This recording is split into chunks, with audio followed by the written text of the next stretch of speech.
Hello class 8। यह Bakshi session निराशारी राजधानी राजधानी क्षेत्र दिल्ली से आई वो कार्यपत्र 16 विषय है विज्ञान।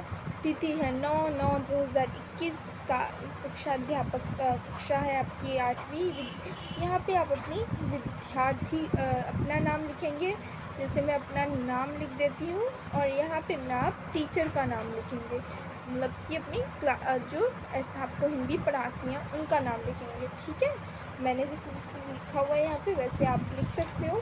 दैट मीन्स अब आगे आपको आपका चैप्टर के ऊपर आधारित है सब कुछ। धातु एवं आन धातु, या आपके पास बुक होगी NCERT या कैपिटल जो आंसर वाली होती है।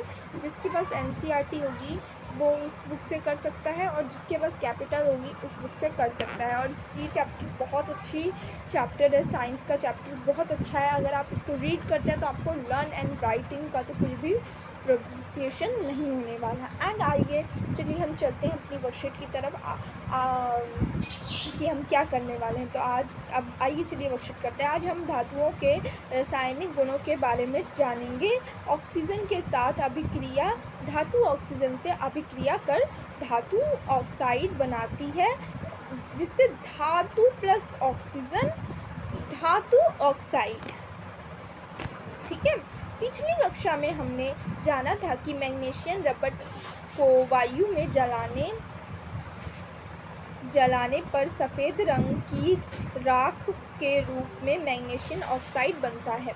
मतलब कि आपको ये बताऊं तो मैं तो ये है कि आज हम पढ़ने वाले हैं कि रासायनिक गुणों के बारे में पढ़ने वाले। तो रासायनिक के गुणों के साथ अभिक्रिया करने वाले, तो धातु से अभिक्रिया होती है। धातु से जो ऑक्सीजन की जो अभिक्रिया होती है कर उस धातु को ऑक्साइड बनाता है। और फिर ऐसे बनता है आपका कि धातु आपका क्या बन जाता है, ऑक्साइड, मतलब कि धातु प्लस ऑक्सीजन। फिर उसी ऑक्सीजन को अगर आप लो तो ये बनता है धातु ऑक्साइड। ठीक है, अब इसकी अगर आपने यहाँ पे शॉर्ट फॉर्म लिखी हुई है कि धातु और ऑक्साइड बनाता है, और फिर वो जो होता है वो ऑक्साइड हो जाता है। पर वो धातु जो होता है, जैसे आप धातु देख रहे हो वो ऑक्सीजन बनाता है, वो बाद में जाके धातु ऑक्साइड के नाम से जाना जाता है। और वो ही है कि, और अपनी पिछली कक्षा में ये भी पढ़ा है कि जाना है कि मैग्नीशियम रबर से वायु में जाती है, और वायु में जाकर हवा में जाकर वो जलती है जब वो सफ़ेद रंग की राख के रूप में आती है। और उस राख जो है उस अभिक्रिया को, मतलब जब जैसे ये आपकी मैग्नीशियम रबर है गई वो आपकी वायु में, और वो सफ़ेद जली तो सफ़ेद रंग की राख के रूप में आई, तो उस अभिक्रिया को आप मैग्नीशियम ऑक्साइड कहते हैं।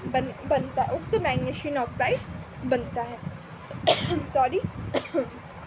लोहे की, अब जो है आगे, लोहे की वस्तुओं को वायु में खुला रख देने पर वह वायु की ऑक्सीजन का नमी से क्रिया कर आयरन ऑक्साइड बनाता है, जिससे लोहे में जंग लगना कहते हैं। Iron Fe oxygen O2 plus जल H2O, iron oxide Fe2OE, magnesium Mg plus oxygen O2, magnesium oxygen MgO। अब इसका हम पूरा मन समझते हैं। मतलब कि लोहे की वस्तुओं को वायु में घुलने रखने देने पर लोहे की जो वस्तु होती है उसे वायु में खुले रख देने पर वायु की ऑक्सीजन की नमी होती है। जैसे कि आपने ये लोहे की चीज़ रखी है, आप मान लो आपने अपनी छत के ऊपर आपने ये ऐसी लोहे की चीज़ रख दी। ठीक है, कोई भी एक डंडा रख दिया लोहे का सिल्वर होता है ना लोहा, तो हम ब्लैक रेड कर देते हैं ना। हाँ, रख दिया आपने, और वो कुछ टाइम बाद आप देखो कुछ दिनों जब जंग लग जाएंगी उनमें, ऐसी जंग लग जाएंगी उनमें। अब इस जंग कैसे लगती है और क्यों लगती है, उसका यह कारण है कि जब आप वायु के अंदर वायु में रख देते हैं, मतलब जब आपने हवा में रखा, आपने उसे हवा में रखा, तभी क्या हुआ कि वो जो वायु की जो हवा होती है वो उसे नमी, उसमें नमी होती है। जैसे ब्रेड के अंदर आप नमी देखते हैं, जब वो आप फ्रिज में रख देते हो या गीली चीज़ों में रख देते हैं तो उसके अंदर अब हम नमी देखते हैं। अब नमी, वो नमी होती है, उसे ही जंग लगना कहा जाता है, ठीक है।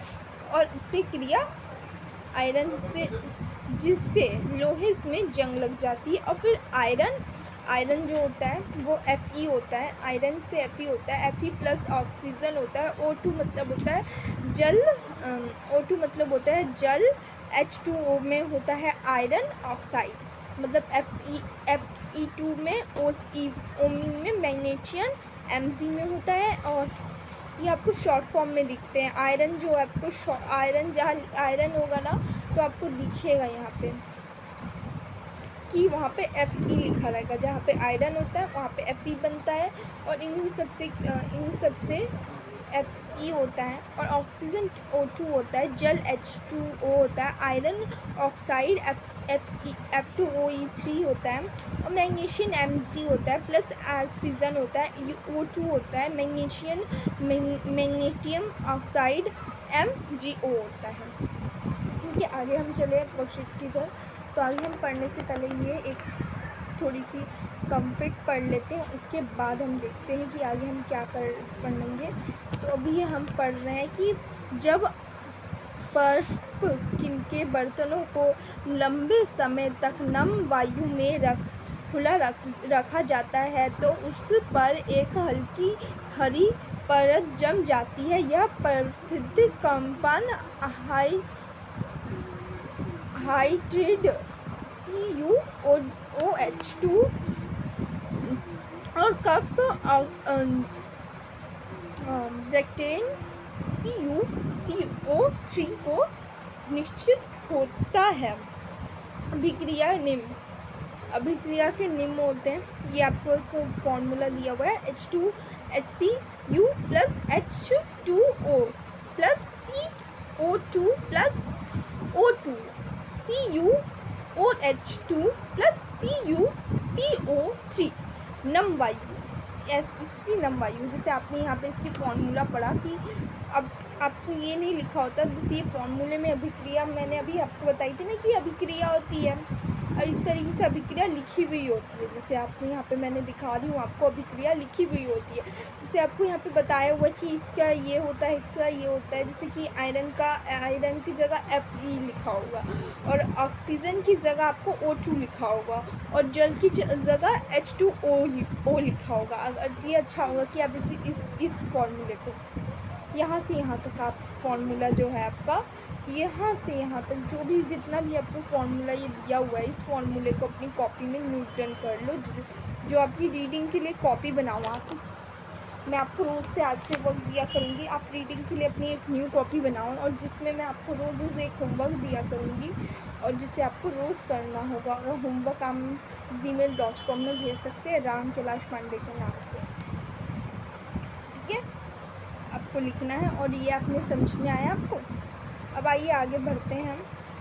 नहीं आया तो कोई नहीं, हम इस पर एक वीडियो, स्पेशल वीडियो में बना दूँगी, कोई नहीं समझ में आया तो हम एक अभिक्रिया के द्वारा जानेंगे कि धातु के ऑक्साइड की प्रक्रिया अलियम होती है। यह क्षारीय हमें चाहिए। लोहे की जंग हल्दी पेड़ लिटमस पेपर लाल व नीला सूचक और टेस्ट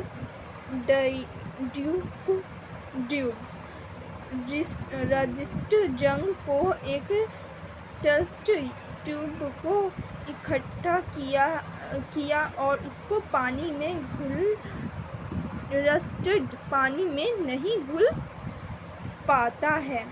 आप रस्ट की जगह में मैग्नीशियम ऑक्साइड ले सकते हैं।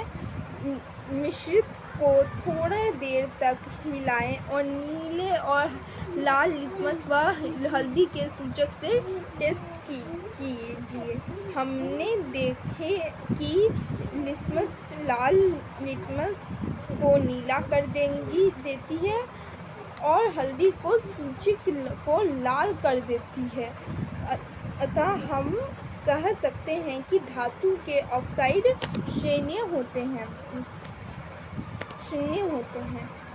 मतलब कि आपको इस अभिक्रिया में ये बताया जा रहा है कि अम्लीय, आपने पिछले समय तो अम्लीय और क्षारीय के बारे में पढ़ा होगा, आपने अम्लीय क्षारीय आपने पढ़ा होगा अम्लीय क्षारीय के बारे में। अम्लीय क्षारीय मतलब इस अभिक्रिया में आपको ये समझाने की कोशिश की जा रही है कि हम एक क्रियाकलाप के द्वारा समझने वाले हैं। एक अब के क्रियाकलाप है, अब मैं इसको आपको अच्छे दिन से बढ़ता हूँ। तो एक आपको जो है अम्लीय क्षारीय का परीक्षण में आप एक पिछले 7th क्लास में पढ़ा होगा आपने अम्लीय और क्षारीय। फर्स्ट हमारा सेकंड चैप्टर था, सेकंड चैप्टर में आपने पढ़ा होगा रस्ट ऑफ जंग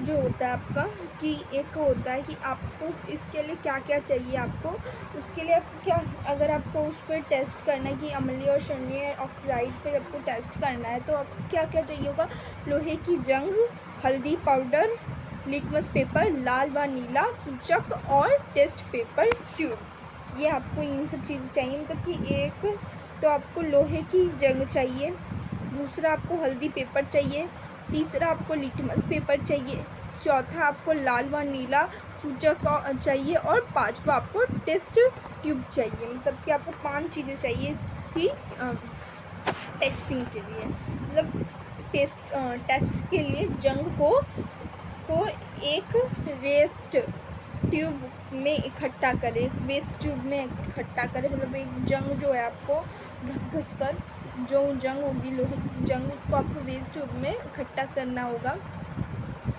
जैसे कि आपके पास ये जंग है आपके पास, इसको आपने वेस्ट ट्यूब में इकट्ठा कर लिया, ठीक है। फिर इकट्ठा करने के बाद उसमें इकट्ठा कीजिए और उसको पानी में घोल दें।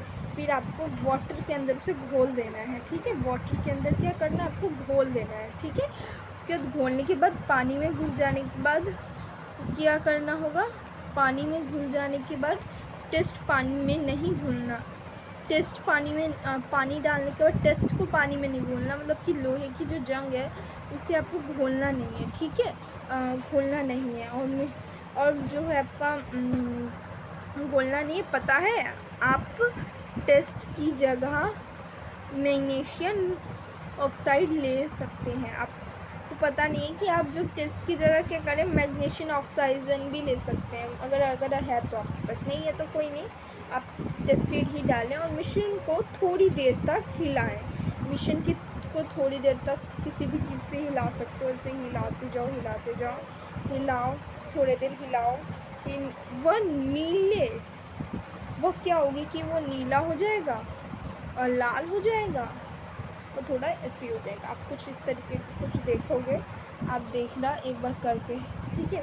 कि वह नीला लिटमस पेपर, वह हल्दी सूचक जो होगी, वो जो होती है हल्दी सूचक होगी, वो टेस्ट में वो लाल हो जाएगी, नीली हो जाएगी। तो यहाँ पे आपको एक डायग्राफ भी दिया हुआ है, उसमें भी आप एक बार चेक कर सकते हो। ये जो डायग्राफ है कॉपी में देखोगे ज़्यादा सही होता है, बट डू यू थिंक, ये देखिए आप यहाँ पे देखिए रेड लिटमस पेपर कैसे लाल है, ये लाल तो लाल है।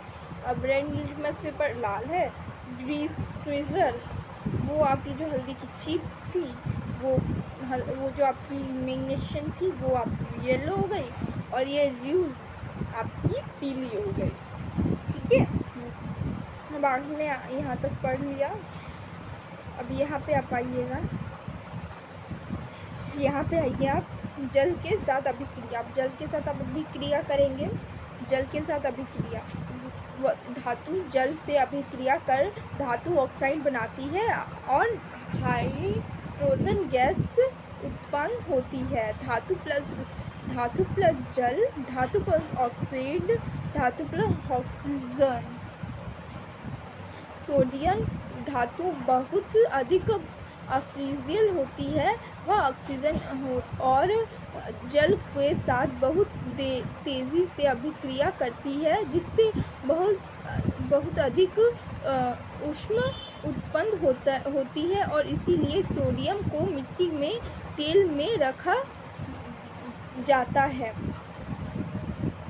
कुछ धातु पहले हम ये देख लेते हैं कि जो हमने डायग्राम पढ़ा इसका देख लेते हैं। जल की अभिक्रिया के बारे में हम समझेंगे तो धातु से जल अभिक्रिया कर धातु ऑक्साइड बनाती है। जल जो धातु है उसे अभिक्रिया करके धातु ऑक्साइड बनाती है, ठीक है, बनाती है।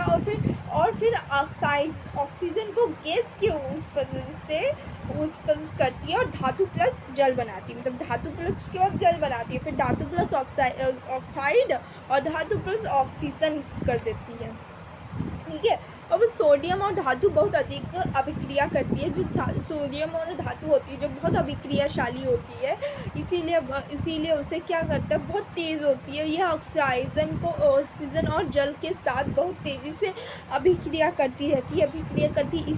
इसमें बहुत अधिक ऊष्मा उत्पन्न होती है। इसीलिए उसे क्या किया जाता है, मिट्टी में तेल में रख दिया जाता है, मिट्टी के तेल में रख दिया जाता है उसे, ठीक है। और फिर आपने यहाँ से आपको पढ़ना तो कुछ धातु आयरन या लोहे जल से धीमी अभिक्रिया करती है। और थर्ड आपको सोना जल के साथ कहीं अभिक्रिया नहीं करता। सोना जो है आपको जल के साथ कोई अभिक्रिया नहीं करता, अतः हम कह सकते हैं कि सभी धातु जल के साथ अलग अलग गति से अभिक्रिया करते हैं।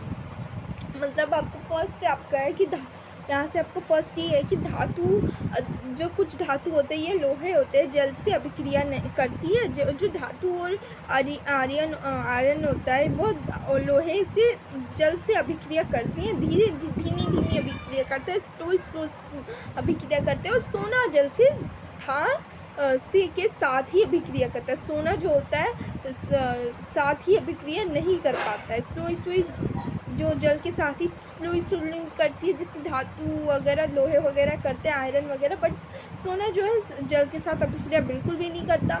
और अब हम कह सकते हैं कि जो है पानी के साथ जो भी है अलग अलग जंतु जो होता है वो अभिक्रिया गति करती है। अब आपको थोड़े स्वयं जानिए, ठीक है। अभी आपको थोड़े क्वेश्चन आंसर्स दिए मैं 2 मार्क्स के, बहुत आसान क्वेश्चन आंसर आप कीजिए, आपको मज़ा आएगा। चलिए हम क्वेश्चन आंसर देख लेते हैं अब। तो चलिए फर्स्ट क्वेश्चन आप देख लेते हैं। फर्स्ट है आपका सोडियम धातु को मिट्टी में तेल में क्यों रखा जाता है। ये मैंने पढ़ाया था ना आपको, क्यों रखा जाता है।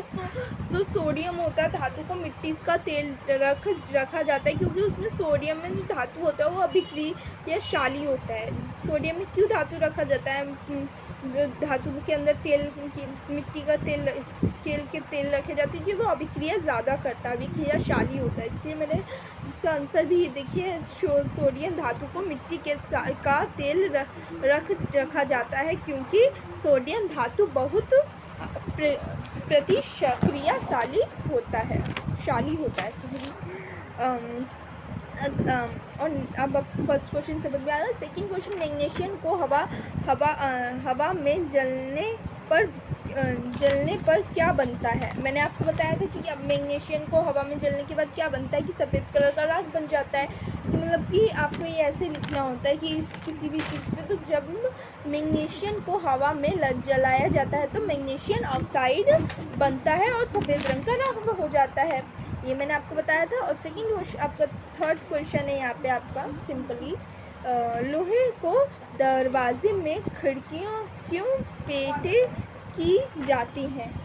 क्योंकि जंग लगने पीटी जाती है, क्योंकि इसीलिए जंग पीटी जाती है क्योंकि ये मैं अपनी सबसे बता रही हूँ क्योंकि पीटी जाती है क्योंकि जंग लग जाती है, लोहे की जंग से बचाने के लिए लगाई जाती है। ये भी मैंने आपको बताया था। तो इसका आंसर है ये, जंग लगाने से बचने के लिए लोहे को दरवाजे और खिड़कियों पर पीटी जाती है। फोर्थ क्वेश्चन है, धातु ऑक्साइड की प्रक्रिया क्या होती है। ये मैंने आपको बताया था कि धातु ऑक्साइड की प्रक्रिया क्षणीय होती है। आपको कुछ नहीं याद रखना है, इसकी क्षणीय याद रखना है। और आपको पेपर की भी तैयारी करनी वाली, क्योंकि आपकी 9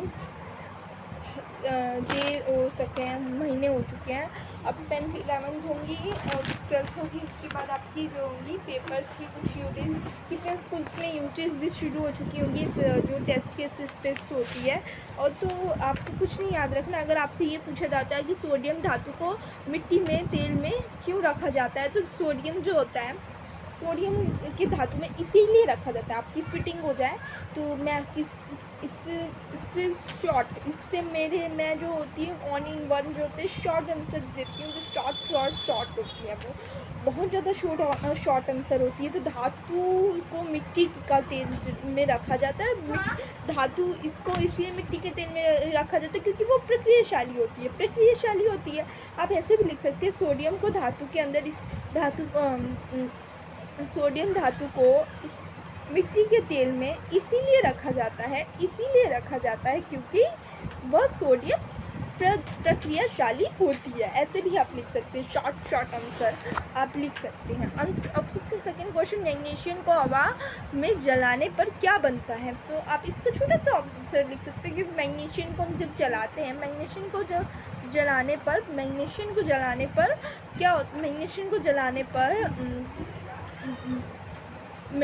जलाने में मैग्नीशियम ऑक्साइड को बनता है, जिससे वह सफ़ेद रंग का राख होता है। ठीक है। और थर्ड क्वेश्चन में जो आपका है कि लोहे के दरवाजे पर और खिड़कियों पर क्यों पीटी जाती है, तो जंग लगने के कारण दरवाज़ों और खिड़कियों पर पीटी जाती है। तो धातु ऑक्साइड की प्रक्रिया क्या है, इससे ज़्यादा शॉर्ट आंसर हो ही नहीं सकता। धातु ऑक्साइड की प्रक्रिया ये होती है, इससे ज़्यादा शॉर्ट आंसर नहीं हो सकता इसका। तो थैंक यू फॉर वॉचिंग ये वीडियो, आपने मेरी वीडियो वॉच की, थैंक यू। प्लीज़ चैनल को लाइक एंड सब्सक्राइब कीजिए और बेल आइकन को दबाना मत भूलिएगा। प्लीज़ मैं आपको शॉर्ट से शॉर्ट आंसर दूंगी। प्लीज़ मुझे आप लाइक एंड सब्सक्राइब कीजिए और मुझे फॉलो कीजिए। आई एम 100% कि आप मेरी वर्कशीट समझ में आएगी एंड आई डू यू आपके पेपर में मैं 100 नहीं कहूँगी, मैं 98 से कम भी नहीं कहूँगी। ठीक है। अगर आप मुझे रोज़ फॉलो करते हैं और अगर आप मुझसे फॉलो नहीं करते तो सो दैट आपकी 48 से कम आएंगे, ज़्यादा नहीं आएंगे। सो दैट अब मुझे आप फॉलो कीजिए, आप फॉलो कीजिए एंड वीडियो को वॉच करते रहिए।